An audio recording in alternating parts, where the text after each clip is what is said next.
Hamilton. Hope you're all keeping well. Now today's activity focus is going to be coordination. Now coordination is the ability to move more than one body part at the same time, and this video in particular will focus on our hand-eye coordination.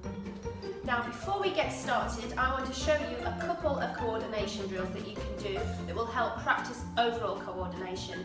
So the first one is you're going to put your left hand onto your nose, and then you're going to take your right hand across onto your left ear. And then all you're going to do is swap them over. So this one comes to here, and this one comes to here.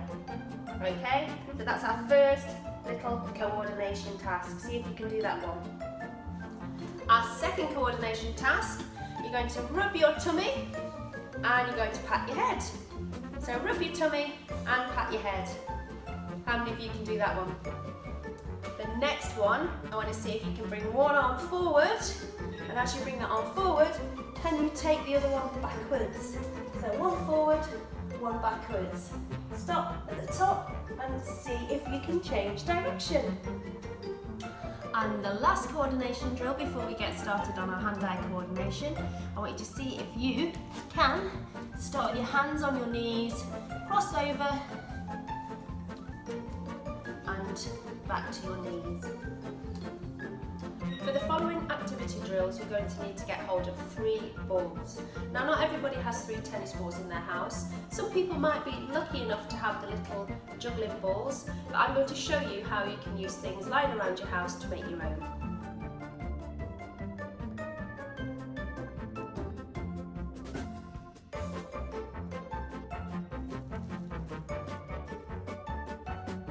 If you use proper juggling balls, you'll notice that they're quite heavy, so when they drop into your hand, they sit comfortably and they don't bounce out. So sometimes using tennis balls is actually harder when we're learning these skills. So I've decided to use 3 small bags of rice for my activities.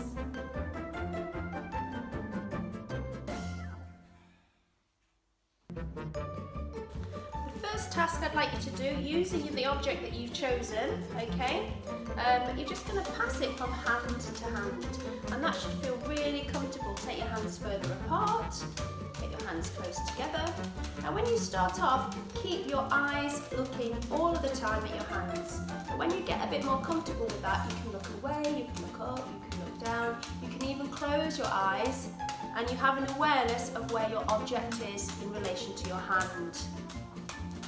So practice moving that around, even practice behind your back if you can. Passing from hand to hand. Now the second activity I want you to try is just a small hand toss of the ball. So get comfortable in your preferred hand and then change to your other hand. Ooh, a little bit wobbly on that one. So change to your other hand and then back to this one. So it's a single hand toss, changing from your preferred hand to your weaker hand. Once you've done that, see if you can pass the ball with a tiny, tiny loop from one hand to the other. Nice and easy. Keeping your eyes on the ball all of the time. Making sure it sits nicely in your hand before you send it back over to the other hand. And as you catch the ball, just let your hand give a little so you're cushioning the object back into your hand.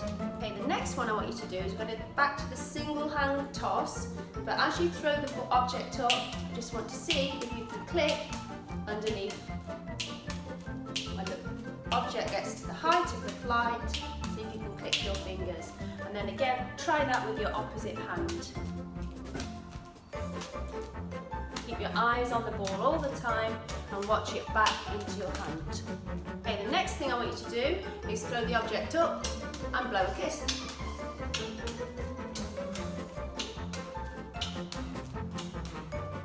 So we're trying to encourage a really quick hand, so a release and then trying to do something with our other hand. Now you're going to take hold of your second ball, and all you're going to do is the toss, swap the hand over, toss, swap the hand over. Now you don't need to watch the hand that's going into your throwing hand, but you do need to keep your eye on the object that you're throwing. So watch the throw, watch it back, watch the throw, watch it back, watch the throw, watch it back. Remember, you don't need to watch this hand that's crossing over here. Now what we're going to try is start with 2 balls in the same hand. So one of them will sit in the palm of your hand and the other one will sit on your forefingers. Remember those bunny ears that we had when we were doing our javelin throw? Okay, so one sits in the palm, one sits here. So you're going to toss the one that's in the bunny ears up, and as that goes into the air, this one's going to roll and take its place, leaving a space in the palm for the other hand to drop. Okay, so have a little go. Even if you only manage to do 1, 2 release and catch, and even if you don't manage to catch, it's not a problem.